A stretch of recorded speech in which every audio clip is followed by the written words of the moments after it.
What's up, nerds? Welcome to another episode of the Nerdy Entertainment Syndicate podcast. We're coming to you from the NES headquarters in the Kingdom of Hyrule, where it's dangerous to go alone. So take us. What's up, guys? I'm Andrew. Hey guys, this is Los. What's happening, Los? Not much, man. Just got some of my Doku seeds, feeding off of it. Better than sunflower. How you doing, man? Not too bad. You got your rupees with you today? You know what? No, but I gotta cut some grass, so I'll probably find something there later. I gotta go buy some vases. So. All right, man. So what's been in the news this week? What you been up to? It's actually been a pretty slow week. I mean, you have your highs and lows. As far as news, I guess we can go with one that's just been in the news since opening weekend. How people have been criticizing the movie. BVS, huge drop in week 2, man. Yeah, second week drop off, 80-some%, 81%. And solely based on critic reviews. I mean, I don't get it. I can easily count on one hand how many people said it wasn't that good a movie compared to people who said it's a great movie. That they like it, right? Yeah. I mean. Yeah, so far this week I've only met one person at work that has seen it but has not liked it.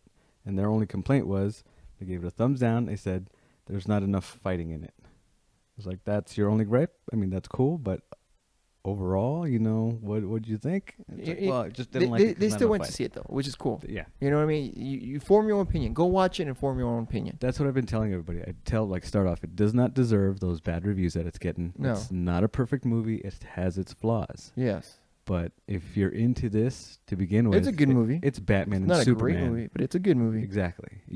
And if anything, go see it, form the opinion yourself. If you don't like it, you don't like it. You went to see it. So, yeah, I'm definitely saying the critics' reviews are really doing the damage. That's crazy. But I can't believe it. I mean, okay, it's made a lot of money. It has. Oh, money-wise? Does this make it a failure now? I mean, we're getting to the point where we're criticizing it so much. It's like, is it a failure? It's made over $600 million. It's going to make $1 billion. Point. I can guarantee it's going to make $1 billion. Slowly, but it'll get there. I mean, it's a huge drop off. Yeah, but still, is it a commercial success? Yes. It's financially. I mean, what are we gauging this on? The reviews alone. I mean, if you're looking at critic reviews, they're slamming it. You're looking at viewer reviews, it's more positive than negative. They're giving it at between 75 to 80% good reviews. Yeah. So, commercial success, I say yes. Critic reviews, no. Movie. But people that watch it themselves, yeah. Yeah, so I think people are just being too critical, especially since it's its first movie, and there's gonna be first of all it's its own creator of its hype. True. So people have raised high expectations on this. Astronomical expectations. And all the DC fans and even other people that are like, well, you got the Marvel franchise that have been at it since 7 years now, 8 years. Long time. So a long time. So, I mean. And luckily for them, are we just being overcritical on this? I mean, I'm not saying we, as myself, but other people about it. I don't. Yeah, they're being overcritical about it. Or are we being too complacent because we enjoy it? It's a double-edged sword. It is, and I thought about this the other day, and Marvel does have the upper hand in their formula about how they went with the movies. They had their standalones, and then had their team up. Their phase kind of thing. Correct. Where DC was so far behind in the movie universe, and they kind of wanted to do it a different way. It was really hard for them to do that, because it would have been cool to do standalones and then have a Justice League. That would have been really cool, but that formula is already taken, and they would have got a lot of backlash for that. Right. Of course. Like, why are you copying? Marvel. Can't be original. So I hear you. It had that going against it to begin with. They shoved a lot in this movie. And it is a Justice League kind of setup, real quick in one shot, one movie. So correct. But it's still a good movie. It's not. Yeah, but you know what? It's out there. We're done. Movie 1 done. Done. First step. Now. And at the same time, everybody, even like people I follow on YouTube and follow social media and stuff, and that I trust and like their opinions and stuff, they all same thing, unanimous. Some of them don't agree. It's a good movie, but they have high expectations for the rest of the franchise. It's like, I'm excited to see a Wonder Woman movie. It's only going to get better. And Ben Affleck was amazing. Wonder Woman, the characters individually alone were phenomenal. Yeah. They all were. I agree. And then I can only, like I said, I can't wait for the second movie and third. And they've, there's already rumors that Ben Affleck has already finished the script. Yeah, I saw that too. And we know he's a great writer. He is.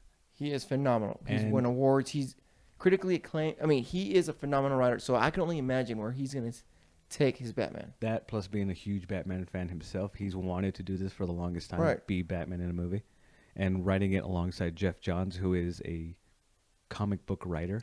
Yeah, exactly. And so I'm thinking it's safe in their hands. Yeah. So I have no concerns on that.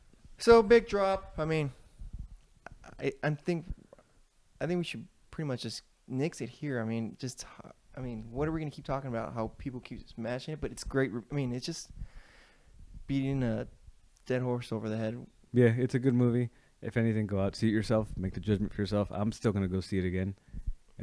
With your unlimited pass. With my unlimited pass, yeah. I'm at 3 so far because it's been a busy week with school and working and stuff. But yeah, my days off and I have time, I'm gonna go see it again. All right. So what do you have next on our agenda? Let's see. Let's go with sticking with kind of related to the BVS. I guess the composer Hans Zimmer. Did you hear about this? That's right. Something about retiring from the superhero genre. Superhero movies, right? So not quite retiring, but the superhero genre as far as soundtrack composer. I think he's just burnt out, which understandably he's been hit a lot. This guy, he's great. He's done the last 4 or 3 Batman movies plus this one. Yeah, and Man of Steel. He's just burnt out. He probably wants something new. Yeah. He's like, well. I love his work though. I'm a huge fan of his stuff because I listen to movie soundtracks. I think he's gonna reach the point where he's probably end up doing nothing but indies because he's done so many big stuff. I mean, I don't think indies, but just not the superhero genre, like action movies and suspense and stuff. But he tap into something different. He hasn't done in a while. He kind of has a signature style to his. He does. His stuff is very percussive and dramatic and epic. Like, Inception, Interstellar.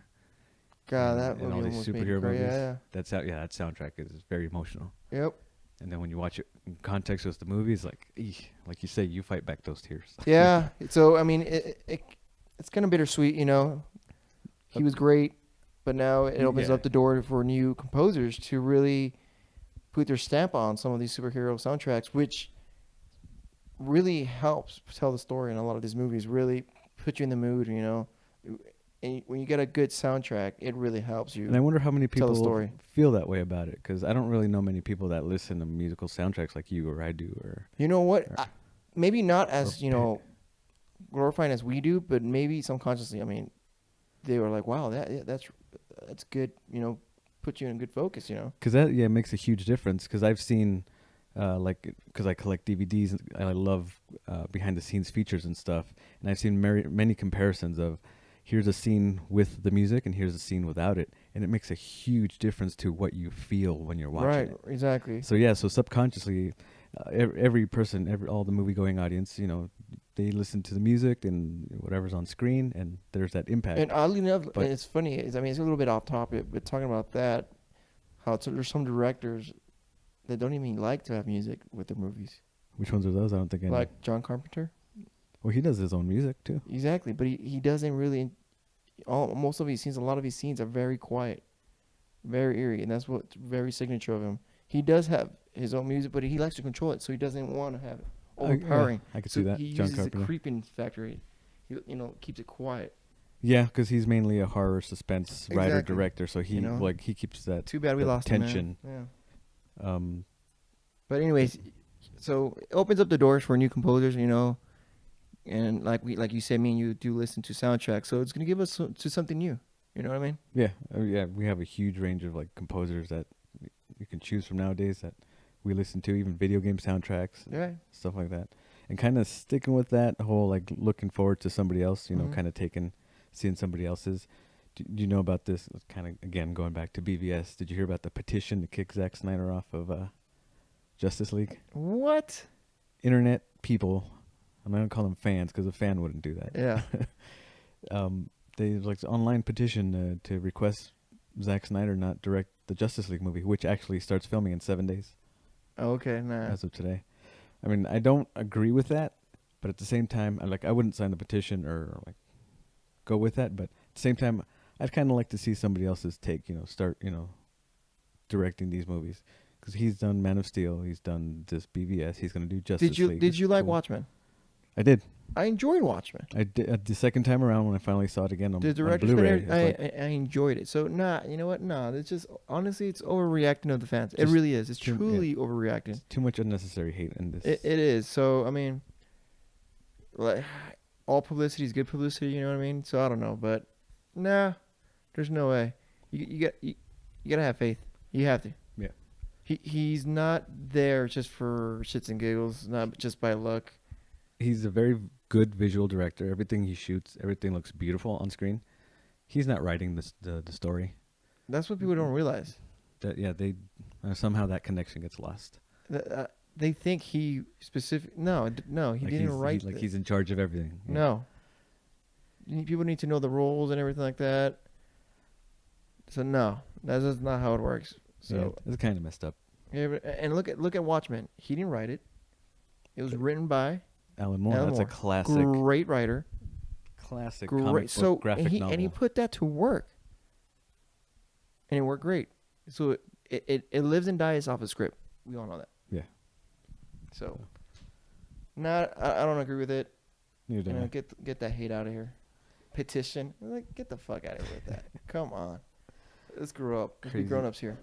Internet haters. All right. So what's next, man? Let's see. I guess we can stick with the DC stuff. Killing Joke. Wow. Trailer just came out today for the animated series. Yeah. Animated movie.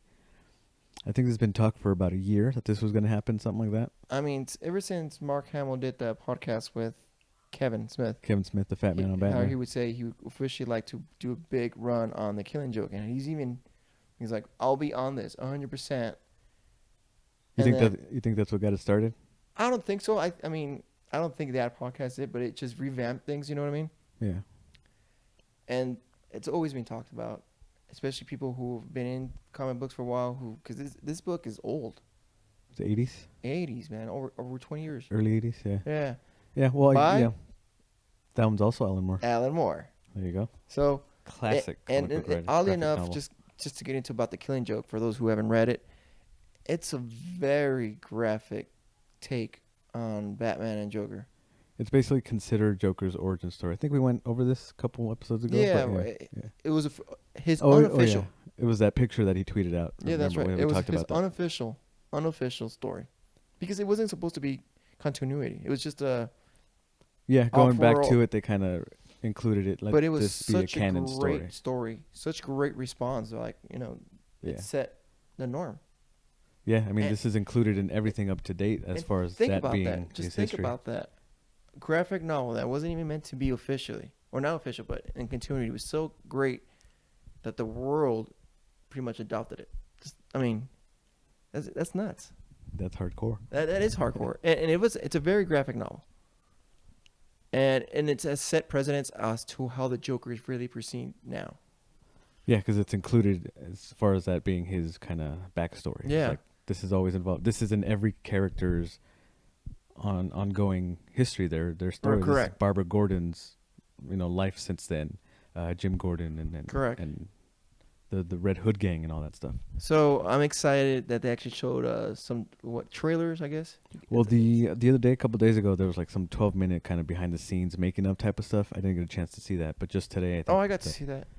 Was it pretty cool? Yeah, because it got to talk about how Mark Hamill was excited to be voicing it again. You got Conroy also excited, and the art-wise, they were going to go for the same aesthetic look, but then they were choosing. God, what was the artist? I can't remember the artist. Maybe we'll track it later. Mm-hmm. They were looking at other renderings that look cartoonish to the same extent, and they found a happy medium between comic and cartoon. Okay. For the art-wise, and then they're going to include some backstory, almost like a little prequel to Barbara Gordon. Yeah, because this original story of The Killing Joke is not a long series, not a long graphic novel. So what they're doing for the movies, they're kind of extending it with more story. Backstory, and it's smart because they're going to make you feel a connection to Barbara before this happens. And I'm really more interested in like seeing what they're gonna do with like adding to the story just a little Correct, because they said it themselves. Some of these takes on the comic book does not translate well into animation because they're so short most of the time. Exactly. So it's gonna be tweaks, which is understandable. But all in all, I mean, I can't wait. I'm excited. I think summer, coming out summer. I saw in the trailer, so it's gonna be cool. I'll buy that definitely. Blu-ray. Yeah, that's a keeper, man. So I'm excited for you out there. Buy the book, torrents it, whatever you can. But I could suggest buy it. It's a great read. That's the one that belongs in anybody's collection. If you're a reader, any right. Marvel, DC, that belongs in your collection. All right, what's next on the agenda, brother? Sticking to the movie world, Gambit looks like it's in lots of trouble. Oh, what have you heard? Because it was supposed to be out later this year. Yeah. Production on it should have started like earlier this year. Yep. And as of now, it's kind of on hold or something. I guess the director, Doug Liman, who directed the Firstborn movie, was attached to it. Like after so many directors left the project, and I guess such a huge budget that they're asking for this movie. It's like, I don't know, this movie's in trouble. What do you think? I don't think it's ever. I think it's gonna be such limbo that I don't think it'll ever be made. And if it is, 5 years from now.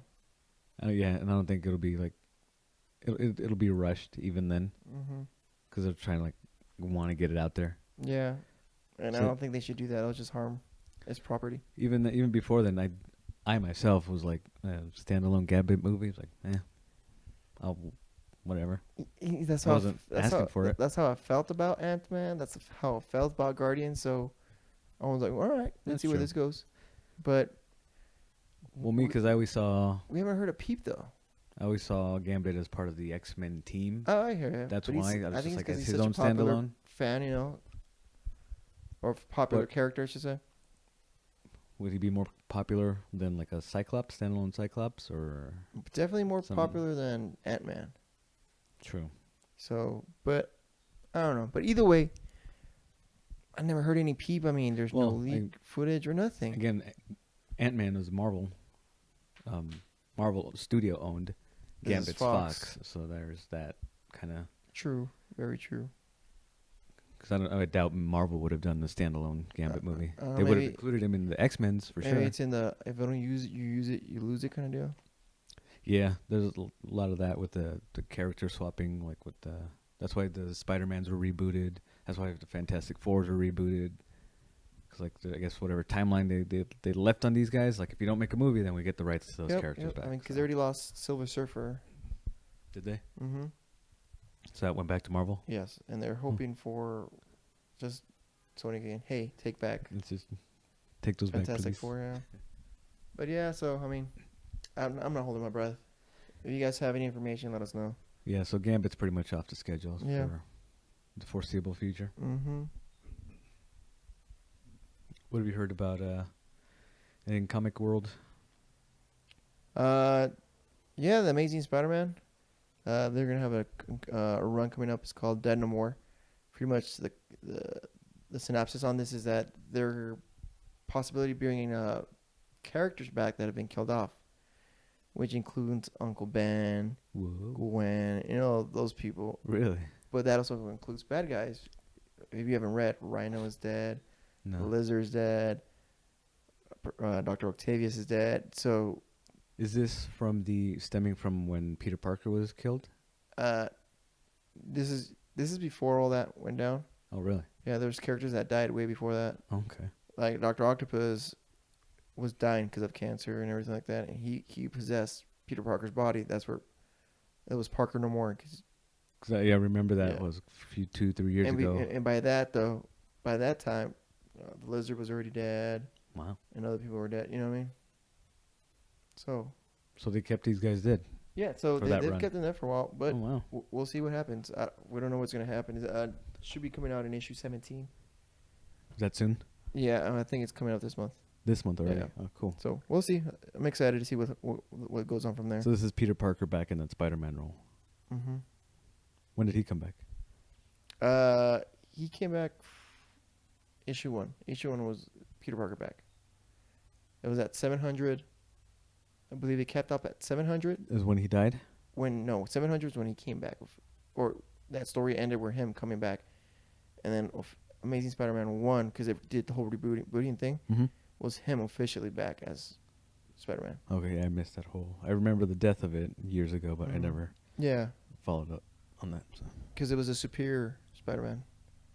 I remember after he died, That was Octavius. Where his Dr. Octavius took over Parker's body and Correct. became Spider-Man. That was weird. Yeah, besides that, nothing else. Waiting for me to pick up Black Panther. Should be coming up this month. The new number one Black Panther. I know there's some some previews out there. I haven't touched it yet, but I'm excited for that. Cool. Yeah, I'm still working on fine tuning my pull list. Yeah. Because I want to add a lot of the new Rebirth stuff. Like I actually want to start picking up Wonder Woman titles, and like the Detective comic titles, and just adding more to my pull list. So. More money, man. A lot more money being spent. As far as any new read, I mean, that's pretty much it. That's only pretty much what I'm excited for right now. Cool. So you don't keep current on weekly TV shows, huh? No. I usually just binge them. Flash is on season 2 right now, right? It's currently season 2. Right. Almost over. Yeah. Okay. I'm waiting for that to be over so I can binge on it. So it shows up on Netflix or Netflix or my Showbox. Speaking of TV shows, I know there's a regular a guest that replaced Felicity. God, what's his name? I guess on the show Arrow, he's gonna be a regular star now. Oh yeah, his character that he plays. The dude's name is Echo. Echo. I guess he's gonna be a regular on the show now. So he was kind of a guest star in the last few weeks or months. Yeah, I guess he's considered the male Felicity now. Oh, okay. Yeah, I'm behind 3 episodes of Arrow. Yeah, so he's gonna be official regular now. For now. Nice. Till he gets killed off, I guess. They got. I don't know. It's like watching these after shows and stuff. And like Arrow's like a big talk on one of those, and like a lot of people are saying this show kind of needs to be retooled a bit, and that'd be cool to kind of like bring this character Echo in as the new Felicity and kind of move Felicity aside, do something else, or maybe off the show. Yeah. So hopefully it helps out. Keeping with shows, Walking Dead final episode for the season 6. Season 6 just ended. Yeah, that was an awesome finale. I haven't watched it yet, so no spoilers for me yet. I won't spoil it. But I know there was a lot of complaints. I was telling you earlier about. That's another fan people complaint. Come on. Complain that they're tired of cliffhangers, but that's what every show does. That's what TV's been since the beginning of TV, and every what they're saying is end that of the they're season tired and of them having cliffhangers when they're already hooked. They're saying they don't need this anymore. We're going to continue watching season 7, but TV world, you have to. That's the way it's always been done. But even then, I also feel that this feeling that it's giving you, that you're like upset about it, this is what it kind of is meant to do. Yeah, you're not supposed to sit there and watch it or like, I'm happy with the results. Done. It's like you're supposed to hang there, wipe your hands, clap your hands clean. Yeah, you're not supposed to sit there at the edge of your seat. It's like that's what these dramatic TV shows, that gives you that tension, that like, because you're so invested in these characters that you're sitting there like watching, and then just kind of like leave you breathless for a second. But now we're sitting breathless for 6 months to find out what the result is of what happened. But I've been telling everybody that's like asking me that hasn't watched it yet that this episode, and me sitting there watching this episode, this has been the scariest episode that I've seen in all 6 seasons. Really? And the last 15 minutes have been the most terrifying that this show has ever been. Oh my God. Jeffrey Dean Morgan, amazing as his character Negan. Really? He's perfect. He hits it spot on. I'm telling you, these last 15 minutes of that show. Really? Freaking awesome. I saw it twice. This is the first time I've seen the same episode twice in one night. Like just finished it, watched the after show, watched it again. Oh man. Because I usually save my DVR and just kind of watch them later on. Yeah. You're like, I can't. I gotta rewatch it. It was so good. I watched it all over again. That's the first time I've done that. This is a great episode, and I understand because the cliffhanger ending kind of left me like, oh no, like there's like, because I know what happens in the comic. I'm waiting to see if they take that same route. They follow that same path. Okay. But things leading up to this episode kind of had me worried about, like, it might not be that way. It might be a different way. Oh, okay. So it was such a good episode. I even actually, with 4-Color Comics, they had they did the premiere, or like a showing at Dave & Buster's. Did you go? I went to that. How was it? That was the second viewing because I watched it at home because with my DirecTV it's at 6. How was that? How was that event? It was all right. And it was kind of like a little off with the timing because same thing, like my showing was at 6 p.m. The normal showing's at 9 because I get the East Coast feed with DirecTV. Yeah. They had that same thing at Dave & Buster's, but the event started at 7. So they were going to be... So they missed that first airing of it. So what happened at Dave & Buster's is we watched like the tail end of Fear the Walking Dead, that spinoff, and then an episode of Comic Book Man, and then it wasn't until about almost 10:20, 10:30 where we watched the season 6 finale again. So Did they know that? No, Chris kind of flubbed a bit with the timing, and he wasn't sure about it. Yeah. I think it was kind of a Dave & Buster's error, but they gave us like a not a gift card, but a voucher for games and stuff. And so it was a fun event. Was it fun? Like, it was cool. A lot of people went? There was a handful of people, like I guess diehard Walking Dead fans. Yeah. And a couple left because it was going to end up being a little too late. But it was a cool event. That artist that's always there, John... the big guy? Yeah, I forget his last name. Marcomi, I think. The one that draws for the shirts and all that? Yeah, like the main artist that he uses all the time. He was there doing free sketches and selling his stuff. I got a free zombie sketch. Oh, that's cool. So it was pretty cool. It was a fun event being with like the fans. Like I went the second time to see it there, just because I wanted to see like their reactions. So that would have been. So they always do the first and last. The premiere episode and the season finale, and they're gonna do the same with the Fear the Walking Dead spinoffs. I'll head it up. I gotta hit it up. Yeah, so this Sunday they're doing the premiere of second season Fear the Walking Dead. If you want to go. Yeah. It's at 6. So hopefully I get off on time and I'll head straight over. All right, I'll head up. I'll let you know. But it was fun, and I mean that episode was awesome. So all right, so that's for TV world. One other thing we got really to talk about, The Division. What have you heard on The Division? Well, I picked it up, so I've been playing it for a couple hours today. It's pretty fun, man. It's kind of like build your own person as you go. You can upgrade. It's almost like it's a massive multiplayer online gaming. Yeah. So you do build off your weapons, your character, and all that kind of stuff. But I'm just starting. So the gist so far is global plague, biological warfare. Something was done. I don't know the whole story yet because it's done with cutscenes. So the story, there's an actual story to this game. Yes. But it's cut in throughout. Yes, exactly. Cut in throughout your gameplay. But it essentially starts with someone working at a lab, dropping something onto a $20 bill, and they do the whole cutscenes as like germs and stuff like that. So you know it's something like microscopic. Exactly. And then it's like Black Friday, and they show mass public touching, So that gist of it, and then it puts you into the middle of the world where everything's gone to shit.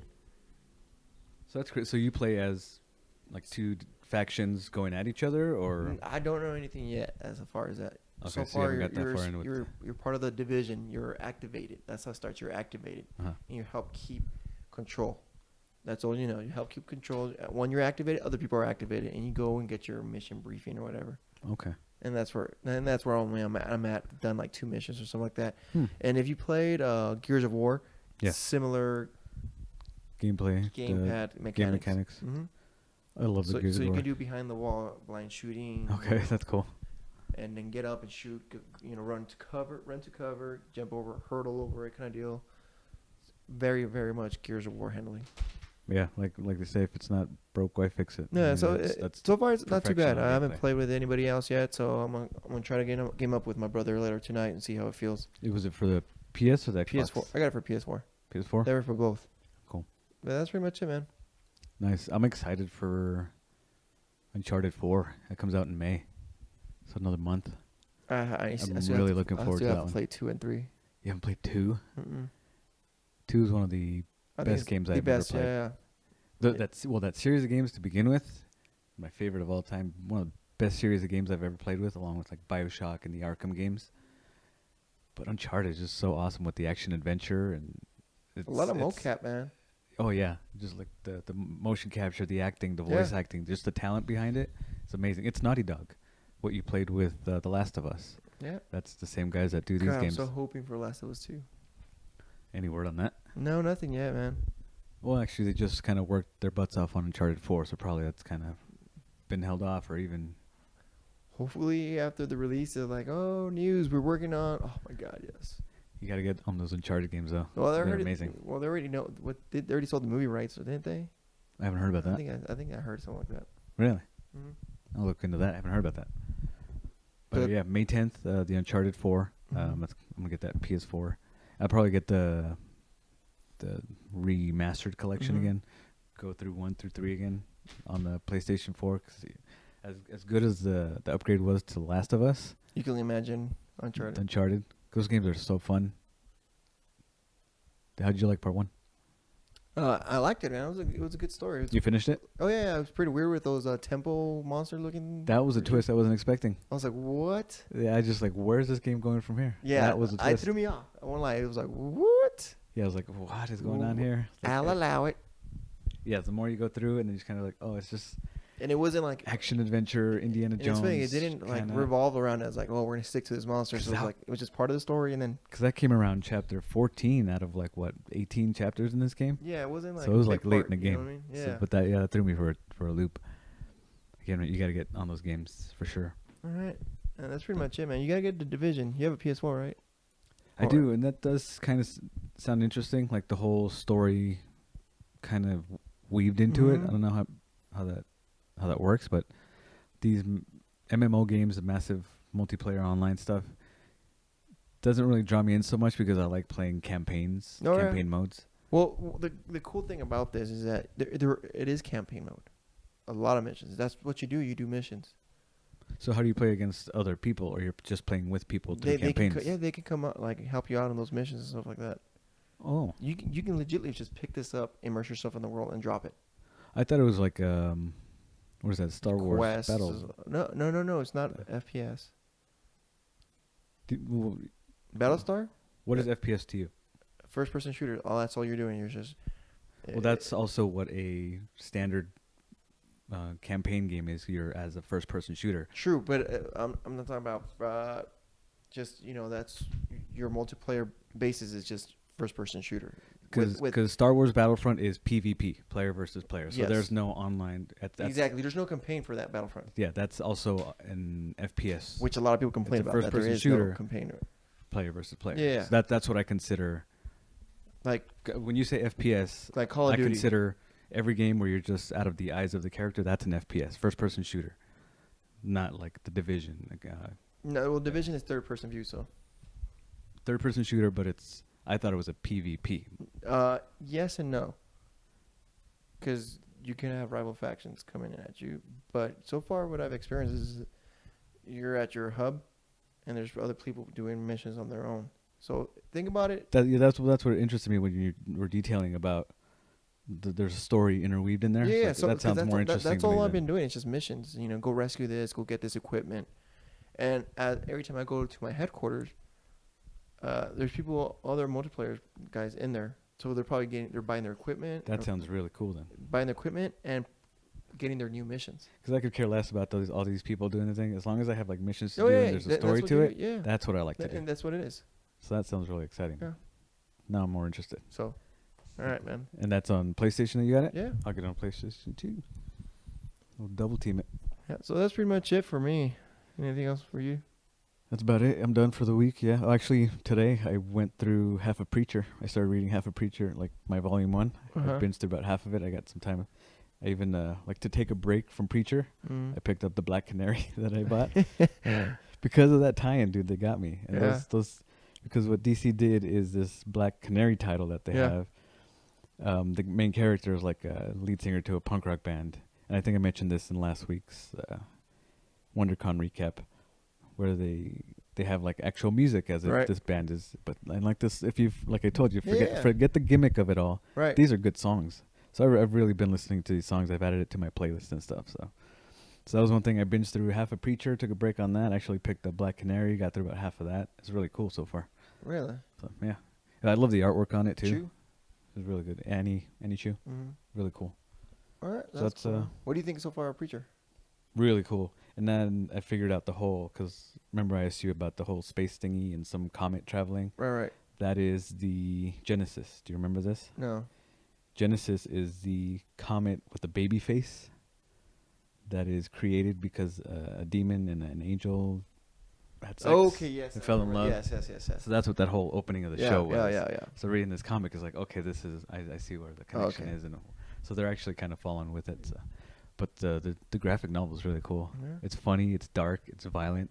Yeah, it's awesome. See Jesus or God. I like, once it got to the main crux of the story of like where you find out what the secret that this kind of comet baby thing was holding and why they wanted to keep it a secret is that God retires. Yeah. So like this preacher now goes on a mission to go find God and kind of expose him, say, your God retired. What's up with that? Explain to your followers. And so it was really cool. So now I'm really into this preacher book.